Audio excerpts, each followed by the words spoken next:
No, I don't want to say bullying's a good thing, but I think Dave gets pretty much what he deserves for most of the film, right up until the end.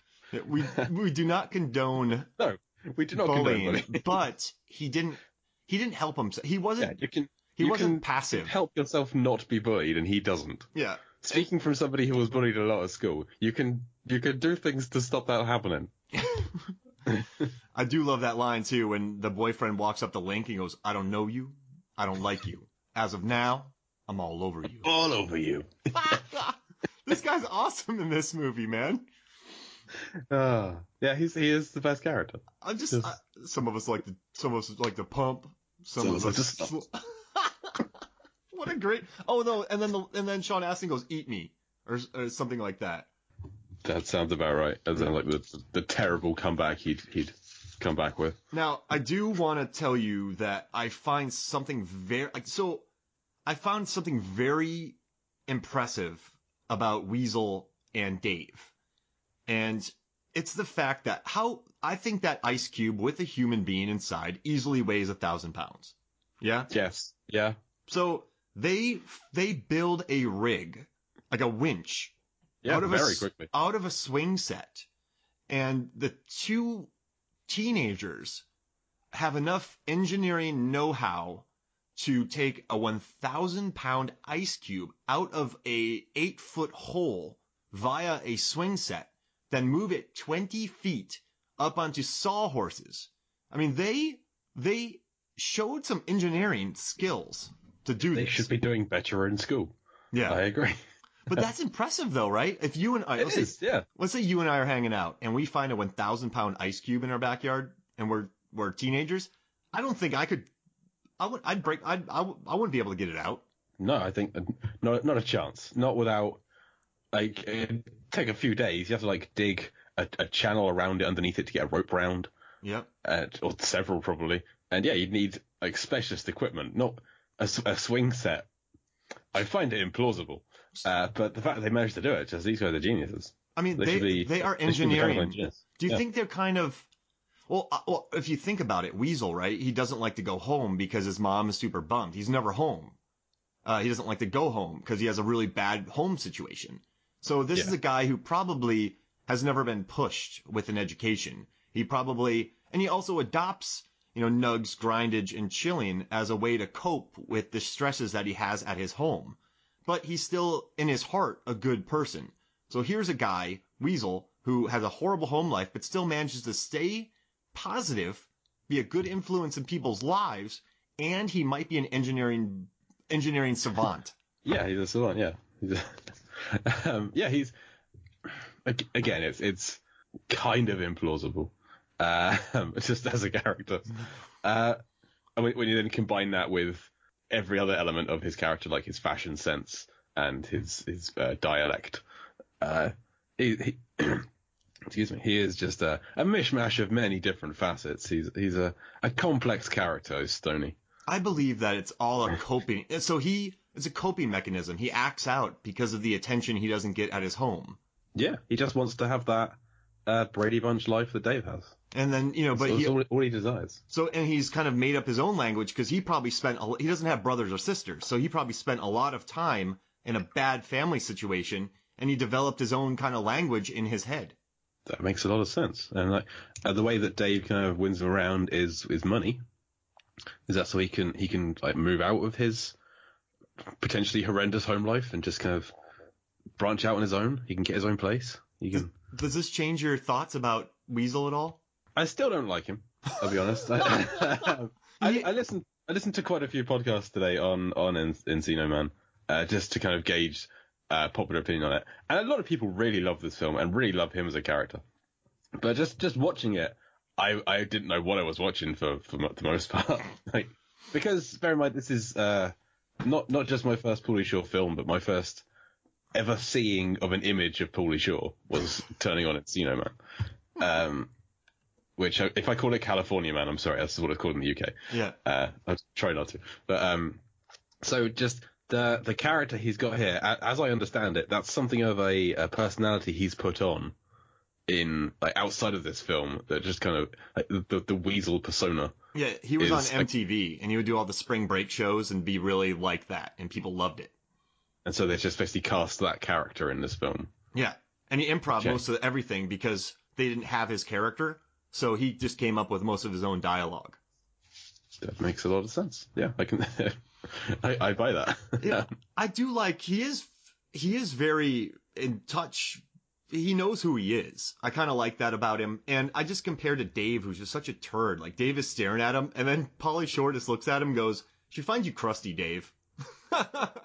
Like, he calls him out. He knows, like, Weasel knows that. And he's like, high school's interesting, but we're going on to bigger and better things.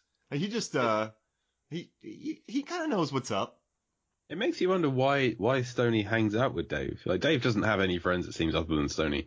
And Stoney he's a very chill guy. I feel like he could hang out with pretty much anybody he wants, other than maybe the top tier of the popular kids. Like, he could have his pick of everybody else, because everyone just seems to get along with him or not really mind him. And yet he's picked Dave. It's like he's like a kind of a guardian angel character who has picked this lost soul that he'll do what he can to improve his life and then move on to the next person, because it's just looking at him. I feel like he's been held back a few years, maybe. Mm-hmm. I think Pauly Shore, slightly older than the rest of the cast, or slightly older than the character he's playing, at least. He was 24, I think, 25 when he did this. Yeah, that's what he looks. And so maybe he just is purposely being held back each year. He picks a new student each time. Wow. And just this year it's Dave. Dave gets Stoney's help to try and improve his life. He's like Rowan Atkinson from Love Actually. Exactly. I was thinking more Jiminy Cricket, but fine. Rowan Atkinson is. No. I love this idea, man. This is great. Did you just think about this, or did you just cross your mind earlier? No, this is just top of my head. Oh my gosh, man. But I feel like he still needs a day off now and then, because Dave's a bit much. So when Stoney and Link go and have that afternoon in the theme park on the roller coaster and the shop at the store, that's like his Mary Poppins has every other Tuesday off kind of thing, and Stoney has every other Thursday afternoon off or something. And you know how angry Dave is at them for, like, Stoney and Link would be perfectly fine by themselves. Absolutely, Dave is the problem of this film. Take Dave out of the story. Granted, Link wouldn't have been found, because Stoney's not going to dig that ridiculous swimming pool. He's just going to munch. It's just a mud hole. Yeah. Just a mud hole in his garden. That's going to be good for one night. If that, yeah. And I just think if my dad saw me go out into this garden and dig a hole, just dig a massive hole in the garden, never hit it. I wasn't allowed to walk on the grass in my parents' garden, let alone dig something 10 foot deep, 15 foot, just stupid. Especially in this very affluent neighborhood that they live in. This is white collar neighborhood. Very nice homes. Yeah, I can't believe somebody else doesn't have a pool. Yeah. Like when Dave somehow convinces everybody to come back to his place and say, "Come to my pool," when they arrive, they'd look at it and thinking, "This is just a big hole in the ground. Let's go round to Jeff's house. He actually has a proper pool with a diving board and everything. Let's go over there now. He's got a keg." Like, Dave's got this just mud hole with some lanterns strung over it. And, I mean, that water would sink quickly. Yeah. Especially in Earthquake County, as they appear to be. Jeez Louise. Now, your theories are amazing on this movie. Oh, can I get your theory on this? Yeah. So, they find Link, and... Oh, actually, they find a Mysterium Bowl, which I like, and actually Stoney knows what that is because he loves Jeopardy, which is amazing. Yeah. They should have done a clip with him on Jeopardy, like on White Men Can't Jump. But it's beginning with Q. And then so I like when Dave is like, "We can't tell anybody," and then Stoney goes, "Can I tell Steve Coozer?" You never meet Steve Coozer. He's not in IMDb. Did you see a Steve Coozer? I don't remember one. Maybe he's the previous year's Dave. Oh. Like the last person he helped. Yeah, and Steve Coozer's probably doing great. He's probably at Berkeley. He kind of figured out who he was, and now he's doing great. Probably working on engineering because Stoney helped him. Yeah, Stoney just wants to call him up and say, "Hey, Steve, just want to check you're doing okay. I found this really cool bowl with my mate Dave. He's the next you. You got any jobs going at your engineering company? Because Dave, he's pretty good with a swing set. See, if Dave would have just played it cool, he'd get an engineering job with Steve Coozer. Yeah, there we go. See, it's maybe there's an entire firm of people that Stoney has helped. It's just it's like Stoney Engineering or something. But that's all he's doing. It's a recruitment scheme. Wow. He's finding the down on their luck, lonely but decent at engineering students at this school. He mentors them, gets them up to being a good person, someone that other people are going to want to work with, whilst also building on their engineering skill. And then they go and join Stoney Engineering, and he's got this multi-million-dollar company based off of this recruitment scheme he has. Stoney Engineering probably works a lot on bridges and cranes. Yeah, definitely bridges, like stone bridges. Yep, stony bridges. Yeah. And the way that they were able to crane that 1,000-pound ice cube out, I wonder when you take a walk and you see those big cranes in the cityscapes, I wonder if his company sort of designs those for optimization.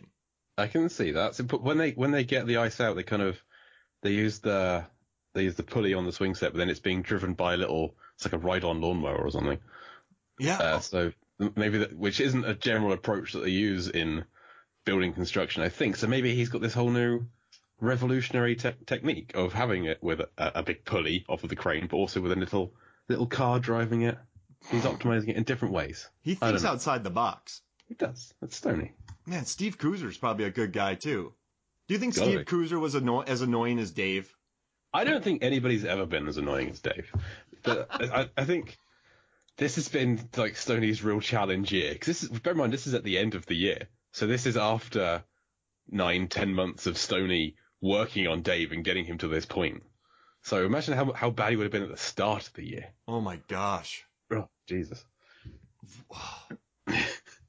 And, this might be a 2-year project for Stone. It might have been. Come back next time. You can see, when he pulls up on his moped and he gets Sean Astin to do the little walk with him, like that probably took him a year and a half just to get Dave to do goofy stuff like that. This is how you leave the house. Yeah. Just get one step at a time. Just get him to. He was just bedridden. Like. Dude, I love it. This is great. Oh man, and to just oh man. All right, so what else? Oh, I know we talked about their trip to the theme park, but I do love one of the most famous scene from this movie is in the convenience store, where he's teaching Link about the 4 basic food groups. Did you not find that entertaining at all? I did. They're all just like candy and crisps. Yeah, dairy. Yeah. The milk duds. Fruit are the sweet tarts. And what vegetables were like? Potato chips, I think. Potato chips, crisps, right? And then meat group was like a hot pocket or a burrito or something. Meat group. Yeah. And I was trying to filter it all through. These are all foods we don't have in the UK. So I was trying to work out what these things are. I mean, that was a good bit, though. Just teaching them about the food groups. And I think my favorite line, which shows comedic timing, when they're like 1 minute, 2 minute, when they talk about how long he should microwave.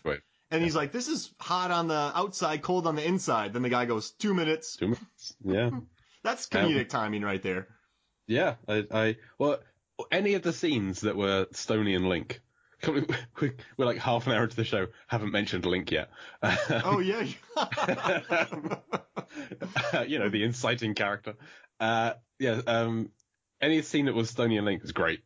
I had no problem with those at all. Just anything that involved Dave was a problem.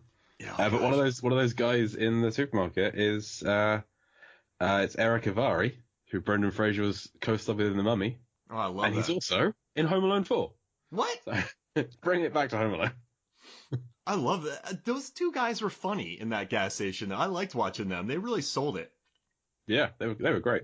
All right, so I wrote some notes here, and just because I guess we'll have to get the link eventually, but I did, as I'm writing this, I'm just looking through my notes right now to kind of talk about, and I just have one note that says Sean Astin really is a turd in it. And then I wrote, Sean Astin character is an a-hole, a little turd. I wish he wasn't in the movie.